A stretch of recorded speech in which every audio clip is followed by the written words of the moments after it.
Deandra, when it comes to the financial relationship you have with Mama Dee, your friends are all deeply invested.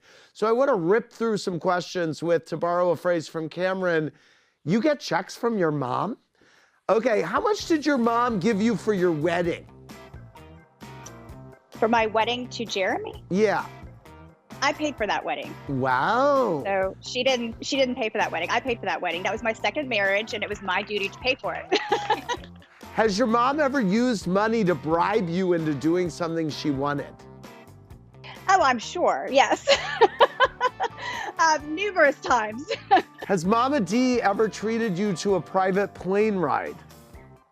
We had a private plane when I was growing up. My father had 3 planes. So I grew up flying private until my father passed away. What was the most lavishly expensive party that Mama Dee has thrown you? Probably my first wedding, which was over $1 million. Wow. Didn't last. And and how long did that marriage last? About 1.5 years. No. She was not happy with me. Was there one thing that made that wedding so expensive, by the way, out of curiosity?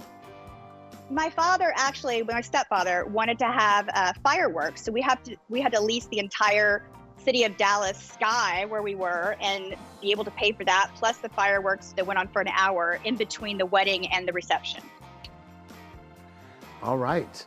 Fabulous. When you go to a restaurant, how often does Mama Dee pick up the bill? About half the time. Interesting. All right.